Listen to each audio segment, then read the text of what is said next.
Welcome to His Word Heals. You can also visit us online at www.hiswordheals.com for all of our past videos, programs, a healing scripture CD, books, biblical time charts, and more. Today we're going to look at the video, Dr. Zelenko Speaks to a Rabbinical Court in Jerusalem. I have enhanced portions of this video that were hard to hear so that you could hear the Rabbinical Court's replies to Dr. Zelenko. But you can find the entire unenhanced video on Rumble. Of course, it's not available on YouTube, but you can find it on rumble.com. Just put in Dr. Zelenko Speaks to a Rabbinical Court in Jerusalem. Dr. Zelenko speaks regarding the COVID-19 vaccination, his successful treatment of over 6,000 patients, as well as the false narrative being promoted in Israel and the United States and around the world. So if you would like to hear truth about the vaccine and about preventative treatments, please watch this video through to its entirety.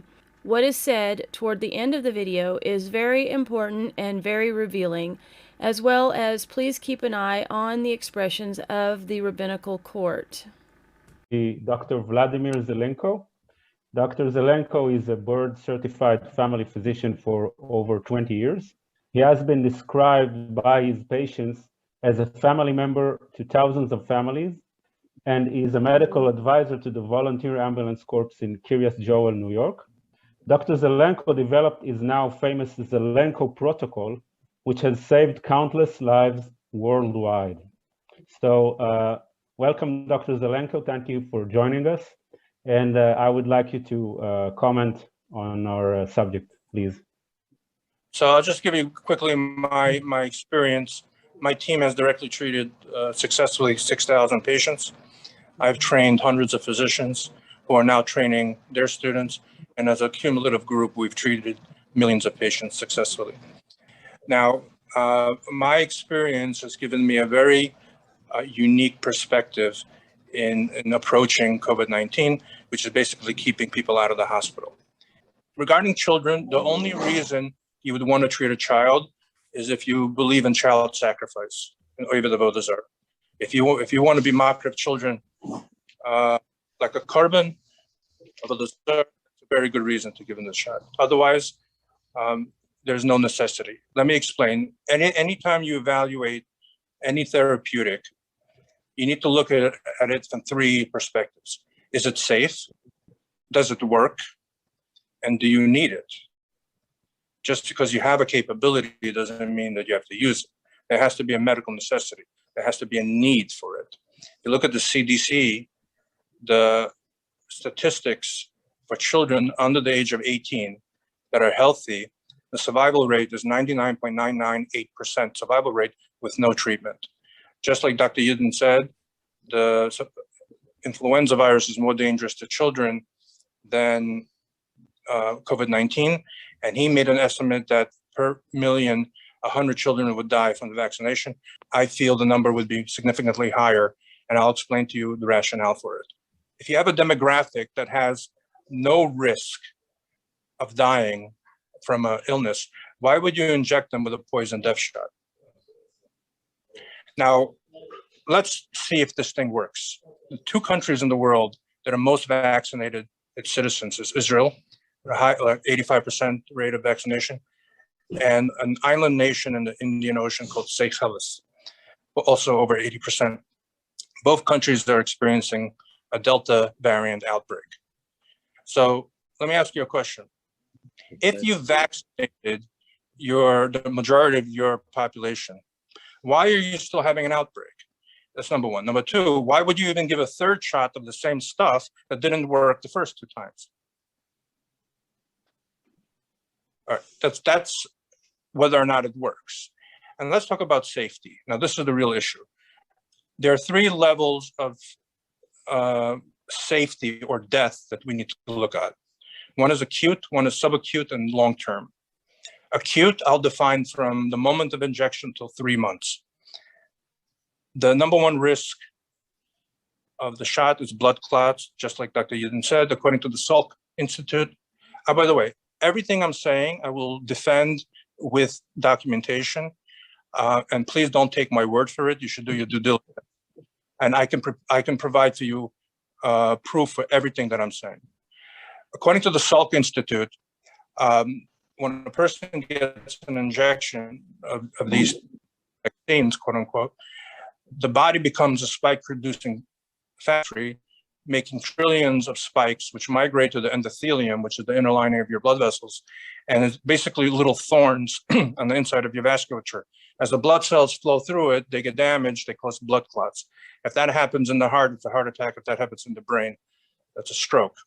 So we're seeing the number one cause of death in the short term is from blood clots, and most of it is happening within the first 3-4 days. 40% is happening within the first 3 days of injection of this poison death shot. Now, the other problem is that it's causing myocarditis or inflammation in the hearts of children, and young adults, in the hearts of young adults. And the third problem, which is the most disturbing, is according to the New England Journal of Medicine article, their preliminary data, the miscarriage rate in the first trimester, woman gets vaccinated in the first trimester goes from 10% to 80%. I want you to understand what I just said. The miscarriage rate in the first trimester of pregnant women, when they get vaccinated, goes up by a factor of 8. That's preliminary data. It may change with time, but I'm just telling you what it is as of today. That's the smallest of the problem. The second problem is the subacute death issue, which is the following, that the animal studies that were done with these vaccines showed that all the animals responded well in generating antibodies. When they were challenged, however, with the virus that they were immunized against, a large percentage of them died. And when that was investigated, it was found that their immune system had killed them. It's called something antibody-dependent enhancement or pathogenic priming or paradoxical immune enhancement. But the point is that a lot of those animals died. So you can make an argument, maybe human beings are different. My answer to you, maybe. However, those studies were not done.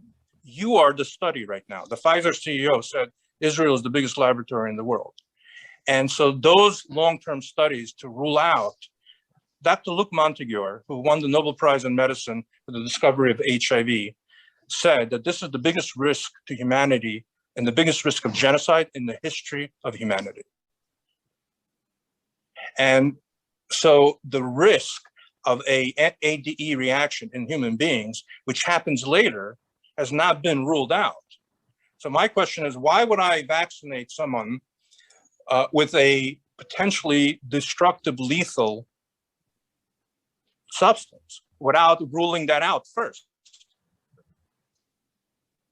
And the third component here is the long-term consequences. There is definite evidence that it affects fertility, damages ovarian function, that it reduces sperm counts. Number one. Number two, definitely increases the amount of autoimmune diseases. Who knows over time how that is going to reduce lifespan? And just last week, a paper came out showing that increases the risk of cancer. So any way you want to look at it, whether in the acute setting where it causes blood clots, inflammation of the heart, and miscarriages, in the midterm subacute setting where it can result in a pathological, disastrous immune reaction, or in the long term, whether it causes increased autoimmune diseases, cancer, and infertility. Now, that's a big concern. Actually, I'll say it this way. In my opinion, the current Israeli government is a Gilgul of Joseph Mengele. They have permitted human experimentation on their own people. And I'm going to tell you, I hope this basin is a little different, maybe not, but I know I finally understood what Chazal say, that if you see tzuras and cholesterol, you should look at the Dayan Yisrael, in the Masechta Shabbos. That if you see trouble in the Jewish people, you should look at the rabbinic leadership, because if the head is diseased, what do you expect of the body? So I beg this basin to put the interests of cholesterol above politics and anything else that may alter your opinions. I received daily death threats. I risked my life, my career, my financial life, my reputation, almost my family, everything, just to sit here and tell you what I'm telling you. So I'll just summarize it, that there is no need for this vaccine. And there's actually no need for anyone, and I'll explain. Children, I already told you, they have a 99.998% chance of getting better. Young adults from 18 to 45 have a 99.95% of getting better. This is according to the CDC, same concept. Someone who has already COVID and has antibodies, naturally induced immunity is 1 billion times more effective than artificially induced immunity through vaccine. So why would I vaccinate someone with a poison death shot that makes inferior or dangerous antibodies when I already have healthy antibodies? And then if you look at the high risk population that has a 7.5% death rate, so my data, which was the first in the world, which I published in a peer-reviewed journal, which has become the basis of over 200 other studies, and that have corroborated my observations that if you treat people in the right time frame, you reduce death rate by 85%. So out of 600,000 Americans, we could have prevented 510,000 from going to the hospital and dying. And by the way, I presented this information to Bibi Netanyahu directly into his hands by way of a shliach in April of 2020. And I informed every single member of your Ministry of Health as well. So my question to you is, if I can reduce the death rate from 7.5% to less than 0.5%, why would I use a poison death shot that doesn't work and has tremendous and horrific side effects? And I'll do one more mind experiment with you. If everyone on the planet were to get COVID and not get treated, the death rate globally will be less than 0.5%. Now, I'm not advocating for that. That's a lot of people. That's 35 million people would die. However, if we follow the advice of some of the quote unquote global leaders, let's say like Bill Gates said last year, 7 billion people need to be vaccinated, the death rate will be over 2 billion people. So wake up. This is World War III. This is a level of malfeasance and malevolence that we have not seen probably in the history of humanity. So I'm against child sacrifice. I'm against Avodah Zarah. And I really believe that God is testing every human being here. And here's the test. Are you going to bow down to me, to Hashem? Are you going to ask for your protection from me? Are you going to take your fears and ask me to help? Or are you going to run to the Avodah Zarah, the Egel Hazav, of the vaccine, of your governments, of despots and tyrants like sociopaths who want to be deities? There's nothing new under the sun. These people are no different than Paro. They think they're God. And you're going to bow down to them. If you're going to bow down to them, let them protect you. Let's see how that's going to work out for you. I've seen fear drive people to do things that are completely irrational, do not make sense, and they sacrifice their own children. And yes, your Ministry of Health is lying to you. Your statistics are absolutely skewed. If you want to see something real, there's a website called worldmeters.info. Go to Israel, and you could see at December 20th, there's a huge spike in the curve of death in Israel. Do you know what happened in Israel December 20th? National immunization started. And these are numbers being reported by the Israeli government. They're just too stupid to see, to hide it. There is zero justification for using this poison death shot, unless you want to sacrifice human beings. I think I'm done. After these words, the doctor, I don't think you can ever say you're done. I very much appreciate your time and your effort. Very definite and very clear. We appreciate it, doctor. Do you have any questions? I have many questions, but just to summarize, 2 billion would pass out if we use 7 billion the shot, according to what the doctor said, correct? No, not according to what I said, according to what world experts are saying. That if you look at Dr. Malone, who invented the mRNA technology, has the original patents for the vaccine, he's saying, do not use this. The government is lying to you. The side effects are horrific. Dr. Cahill from Ireland said that she believes that within 2 years, 90% of the people that got vaccinated will be dead. When Dr. Michael Yidden, I hope you can confirm, I hope he's still there, was asked that question, he said he wouldn't go that far. So I don't know, maybe it's not 90%. What is the percentage? And maybe it's not 2 years, maybe it's 3 years. And Dr. Luc Montagnier, who is the Nobel Prize winner for the discovery of HIV, saying this is the biggest risk of genocide in the history of humanity. So it's just, but if you have 6 million that are received presently in Israel, correct? Is that the number? 3 million.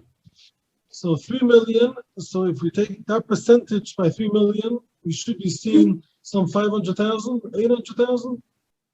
Over time. Over time. Dr. Zelenko, you mentioned studies that definitely, the studies that came out that there's definitely a cause of fertility problems, sperm count, and now recently a cancer research study that says that it causes cancer. Were the governments showed these? Why are they holding back these things? We see all the time coming out studies. There's no problems of fertility, all bluff. No problems of sperm count, bluff. Cancer, bluff. Everything that you said, we're being countered back by not only by the governments, but by most of the medical industry, is telling us that all these studies that say that it's not that the vaccination is dangerous is all baloney and it's only anti-vax crazy. I can answer now, right? Can I answer now? Yes. Every single person you just mentioned, if you sum total the number of patients they've treated for COVID, it will equal 0. And I've treated over 6,000 patients. So you have to know who you're talking to. And I have no nagias except the loss of my life. Now, what I'm going to tell you is the following. That yes, there's been a very coordinated effort to suppress life-saving information. Drugs like hydroxychloroquine and ivermectin, which are the safest medications in the history of medicine, have been suppressed, and you can't even get them in Israel. Doctors who dare to say something that is against the narrative are being deplatformed, including world experts, like Dr. Malone, for example, who developed the mRNA vaccine, said something against the narrative, was deplatformed from every media platform. Can you tell me why? And then can you tell me why there is suppression of knowledge of side effects about this poison death shot? And then tell me why there's this incredible coercion, psychological pressure, and now using force to compel people to take the shot. You should be answering that question, not me. There is a coordinated effort here. And Israel's leading the way. Excuse me, the VAERS data in the United States is also not really showing the numbers that you're saying either. Okay, now you started. VAERS data shows, as of today, 11,000 dead people and 450,000 adverse events. First of all, that's not enough. What's your threshold of death? No, and that's already one. Okay, theirs is already admitting to that. There's a CDC whistleblower that just said it's not 11,000, but it's 45,000. That's not enough.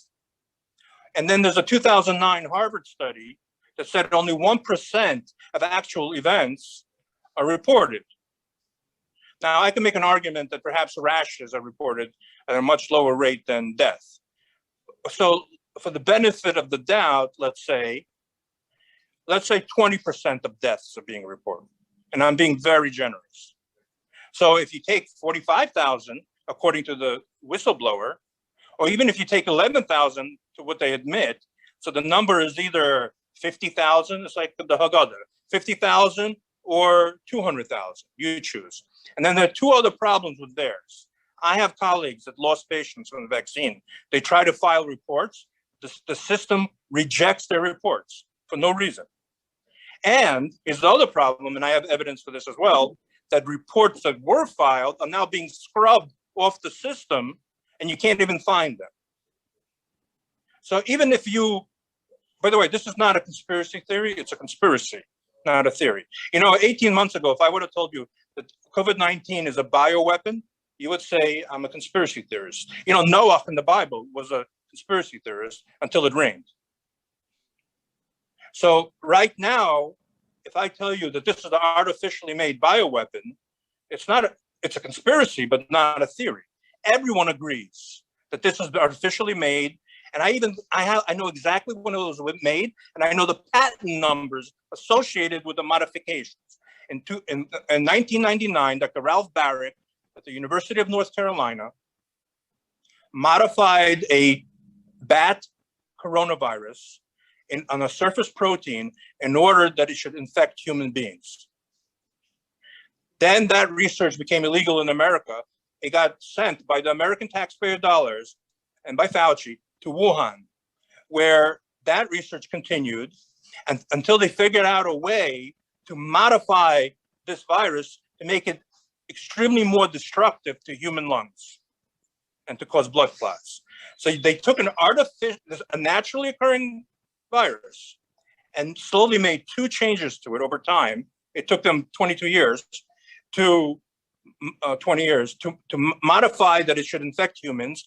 And then when it does infect humans, that it should destroy tissue. Now, no one's saying I'm a conspiracy theorist. People are saying it's a conspiracy. It's a conspiracy to commit genocide. It's so hard for Jewish people to believe that there could be a group of people willing to destroy. It's a war against God. There's two ways of looking at life. Either you look at a human being is made in the image of God. If you're made in the image of God, that means your life has sanctity. If your life has sanctity, then you have human rights. And if you have human rights, it's not your business or my business to decide how many people should be on the planet and who should live or die. Right? The other system, let's call it the Darwin eugenic system, but it actually goes back to Cain. But that system says basically who is on top of the dominance hierarchy of life, those that have the biggest survival benefit. That inevitably leads to three categories of people: the Ubermensch, the Mensch, and the Untermensch.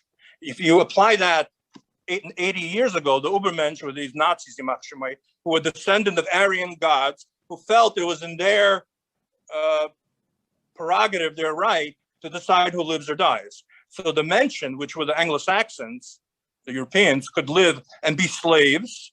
And the Untermenschen, the Jews, the Slavs, handicapped, gypsies, political prisoners, those needed to become dust. So it sounds like a fairy tale, except that it killed 200 million people. And it's the same exact thing now, except that it's not anti-Semitic. Right now, it's a completely different. There's a group of people that feel that they've evolved into a higher level of consciousness that in their new intelligence and insight allows them to determine these things. I don't think they evolved. I think they're devolved pagans. I think they've become the mamash, what the Torah calls these avodah zarniks from before, Baal Peor or Molech. There's no difference from them. I understand, but let's not. We just want the CDC itself is also Mr. Biden is also running a vaccination program. Also, let's let's say I'm against the program, but you know. You can scream over here, but people in America are taking off. There are 200 million people who took the vaccines. I'm sorry. That's all I'm asking. So then let me tell you about the CDC. President Trump made an executive order that every single American should have access to hydroxychloroquine. That order went to Health and Human Services, Secretary Azar, and that eventually ended up at the CDC by Dr. Rick Bright. And what Dr. Rick Bright did, instead of using the right to try legislation that would have made access to this medication to every human, every American and every human being around the world, because the biggest complaint I got from Israel was, well, your CDC, your FDA is not approving it, because especially the Israeli government, are mamish puppets to whatever the Americans do. So because the Americans weren't willing to do it, Israel wasn't willing to do. And so what did they do? They created an executive use authorization that restricted and limited access to only hospitalized patients, effectively cutting it off from patients in the outpatient setting at home. This has been documented by Dr. Rick Bright himself in a documentary called Totally Under Control. These are not my words, those are his words. And furthermore, then they took away the emergency use authorization of hydroxychloroquine, and they used the Lancet study that showed that hydroxychloroquine kills people. The problem with that study was that it was fraud. And the Lancet had to retract that study because it was based on data that didn't exist. But the FDA and the CDC used that study after it was retracted to revoke the emergency use authorization. And the reason why is that if a drug has emergency use authorization, other drugs can't. And 3 weeks later, remdesivir, made by Gilead Pharmaceuticals, received an emergency use authorization and a $3 billion contract. And remdesivir showed no benefit. It reduced hospital stay by 5 days, but with no survival benefit, and cost $3,200 a patient. And IV, the drugs that I was using cost 20 cents a pill at home, and reduced death and hospitalization by 84%. That means it reduced the market share for remdesivir by 84%. So the CDC is not an authority to me. You know, according to the NIH right now, you're not supposed to treat COVID unless you're in the hospital and your oxygen is less than 92%. Now, this is advice and recommendations of a government that wants you to die. After 18 months and dozens of studies that have shown an 85% on average benefit of healing, avoiding hospitalization and death, and you have a government agency still making that recommendation, they've completely lost all credibility. Yes, our governments are corrupt. Yes, our governments have conspired. Do you know, if I was organizing this, I would come to a world leader. I would come to Bibi or Bennett and say, listen, quiet. Here is $500 million. I'll put it in an account that no one can trace. Just listen to us. And if you don't, we're going to kill your family.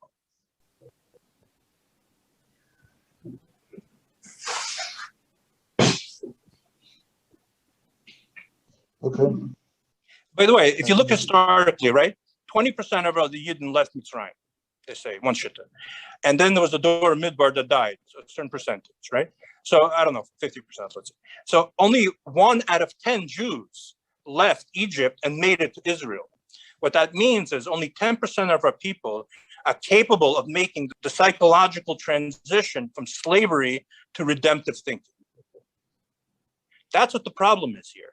It's a collision of two systems that cannot coexist. A God-centered consciousness versus Avodah Zarah. Nothing new is under the sun. It's all the same thing. It's just the battlefield now is COVID-19. Okay, thank you very much, Doctor. I want to give you a personal thank you because I used your protocol. I had myself. I had COVID, and I was able to get your protocol here in Eretz Yisrael also. So thank you. I'm glad you got better. I just hope that every other Jew could be like you.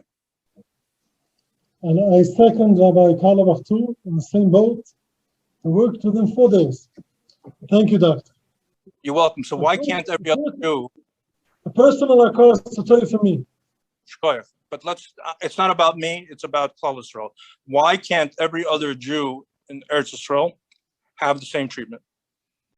Again, you can find the original video called Dr. Zelenko Speaks to a Rabbinical Court in Jerusalem on rumble.com. You can also go to Mr. Zelenko or Dr. Zelenko's website, which is vladimirzelenkomd.com, and you can see his prophylaxis protocol, and you can download a printable version of it. That's the preventative protocol. You can also go to the same website and get a treatment protocol, which you can download a printable version of. So again, visit vladimirzelenkomd.com, and these links will be posted below this video. Blessings and shalom to all of you and everyone in your